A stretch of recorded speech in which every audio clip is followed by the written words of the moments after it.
Football বিশ্বকাপ দেখা কি হারাম?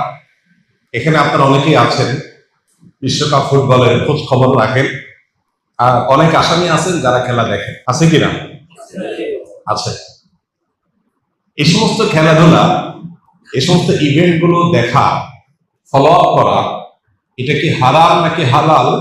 এর চাইতে বেশি প্রাসঙ্গিক প্রশ্ন হলো, একজন আখেরাতে বিশ্বাসী ইমানদারের সাথে এগুলো যায় কি? খেলা তামাশা এর মানে হলো সিরিয়াস কোনো বিষয়, অথচ সেই জিনিসটা আমাদের জীবনে এখন অত্যন্ত সিরিয়াস, অত্যন্ত গুরুত্বপূর্ণ বিষয়ে পরিণত হয়েছে। কতটা সিরিয়াস, কতটা গুরুত্বপূর্ণ? এটাকে ঘিরে আত্মহত্যার ঘটনা ঘটে, এটাকে ঘিরে মারামারির ঘটনা ঘটে, এটাকে ঘিরে যে উন্মাদনা হয়, সে উন্মাদনা গুলো এতটা ভয়াবহ আকার ধারণ করেছে যে 2022 সালে কাতার বিশ্বকাপে ব্যয় হয়েছে 220 বিলিয়ন ইউএস ডলার। কত? 220 বিলিয়ন ডলার খরচ হয়েছে 2022 বিশ্বকাপে। গোটা পৃথিবীতে যত মানুষ ক্ষুধার্ত থাকে, সে মানুষের সংখ্যা 82,80,00,000। এই মানুষগুলো ক্ষুধার্ত থাকে, খাবারের অভাবে কষ্ট করে। বিশ্ব খাদ্য সংস্থার নির্বাহী পরিচালক ডেভিড বিসলি তিনি বলেছেন, প্রতি বছর যে 82,80,00,000 মানুষ ক্ষুধার্ত থাকে, এদের খাবারের ব্যবস্থা করা যায় 40 বিলিয়ন ডলার হলে এক বছরে খাবারের ব্যবস্থা করা যায়। তাহলে একটি বিশ্বকাপ ফুটবল আসরের টাকা দিয়ে গোটা পৃথিবীর মানুষের 5-6 বছরের ক্ষুধার্ত মানুষের ক্ষুধা নিবারণ করা সম্ভব। অর্থাৎ গোটা পৃথিবীতে একটা মানুষও ক্ষুধার্ত থাকবে না, সেই ব্যবস্থা করা সম্ভব শুধুমাত্র একটি আসরের টাকা দিয়ে 5 থেকে 6 বছর। এবং 2030 মধ্যে গোটা পৃথিবীকে ক্ষুধামুক্ত করা সম্ভব।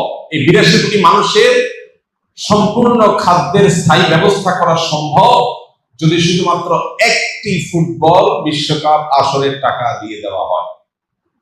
নাম দিয়েছি যেটার খেলা তামাশা, খেল তামাশা, ওইটা এতটা সিরিয়াস যে সেটার জন্য যে টাকা খরচ করা হয় তা দিয়ে বিশ্বের মানুষের ক্ষুধা নিবারণ করা সম্ভব।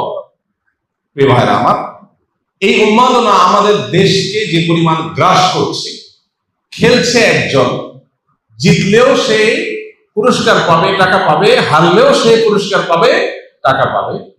আমার জিতও নাই, হারও নাই, কিন্তু আমি লাফাচ্ছি, আমি সিরিয়াস হয়ে যাচ্ছি, আমি হার্ট হয়ে যাচ্ছি। এর চেয়ে বড় হাস্যকর, এর চেয়ে বড় দুর্ভাগ্যজনক, এর চেয়ে বড় অযৌক্তিক কাজ পৃথিবীতে আর কি? পৃথিবী মুসলমানদেরকে, মুসলমানদের আইডেন্টিটিকে ধ্বংস করবার জন্য যে সমস্ত আয়োজন আছে, এই আয়োজনগুলোর অন্যতম হলো এই সমস্ত ইভেন্টগুলো। এটা বোঝার জন্য পণ্ডিত হওয়ার দরকার নেই, একটু চোখ কান থাকলেই, একটু আপনি চোখ কান খুললে আপনি দেখতে পাবেন যে আপনার আত্মপরিচয় ভুলিয়ে দিয়ে, আপনার আসল গন্তব্য ভুলিয়ে দিয়ে আপনাকে একটা উন্মাদনার মধ্যে সদা ব্যস্ত রাখার প্রচেষ্টার অংশ হলো এই সমস্ত আসলগুলো। একজন মুসলমান এগুলোর সাথে ইনভলভ হতে পারে না।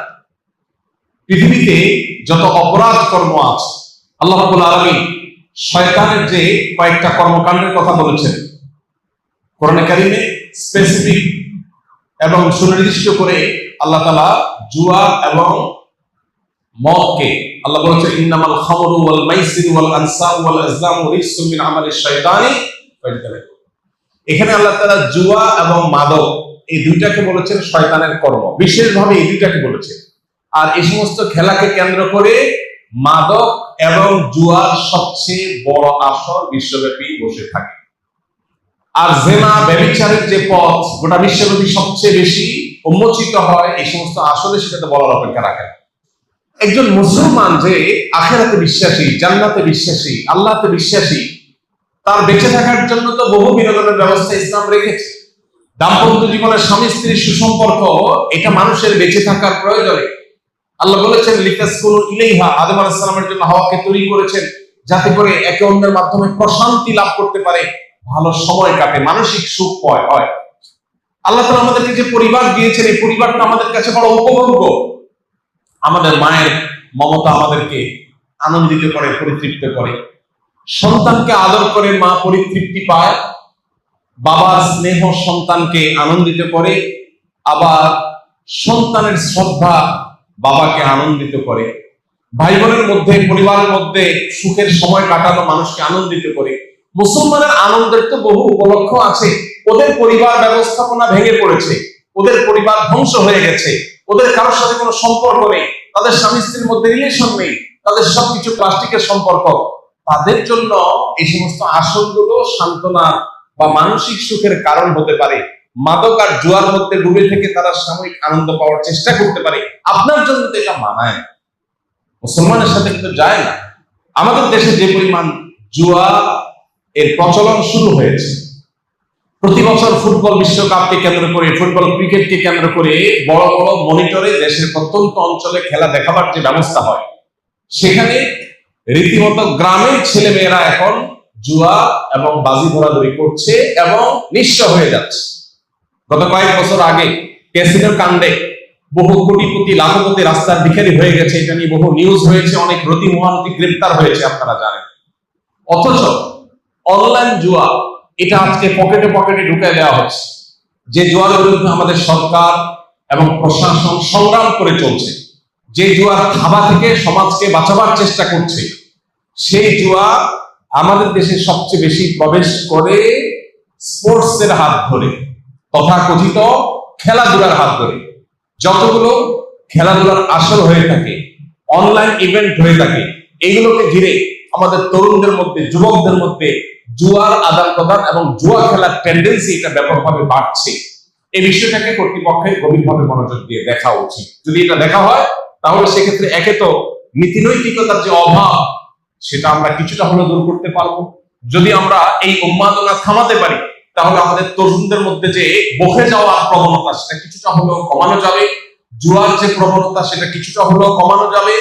তরুণদের মধ্যে যে উচ্ছৃঙ্খলা, কিশোরদের মধ্যে যে উন্মাদনা, কিশোর গ্যাংয়ের মতো অপরাধ প্রবণতা বাড়ছে, চাকুশিটা করার, হেয়ালিপনা করার প্রবণতা তাদের মধ্যে বাড়ছে, এটা কিছুটা হলেও কমানো যাবে যদি তাদের মধ্যে দিন চেতনা জাগ্রত করা যায়।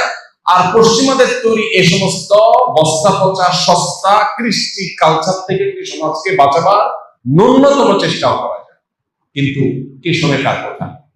দুর্ভাগ্যজনক বিষয়, অনেক নামাজি কালামী মানুষ এই সমস্ত খেলাধুলার খোঁজ খবর রাখে। ভাইরা আমার, আমরা আসুন তওবা করি, আল্লাহর কাছে জবাবদিহি করতে হবে। কোরআনে কারীম সূরা মুমিনুন 18 নম্বর পারার প্রথম সূরা, আল্লাহ তাআলা এই সূরাতে বলেছেন, জান্নাতুল ফেরদাউসের অধিকারী হবে যে মানুষেরা, যারা আল্লাহর কাছে কিয়ামতের দিন সফল ঈমানদার হিসাবে উঠবে, সার্থক মুমিন হিসাবে আল্লাহর সামনে হাজির হবে। তাদের বৈশিষ্ট্য হলো ওয়াল্লাযীনা হুম আনিল লাগবি মুআরিদুন, যারা অহেতুক ক্রিয়াকর্ম থেকে বেঁচে থাকবে।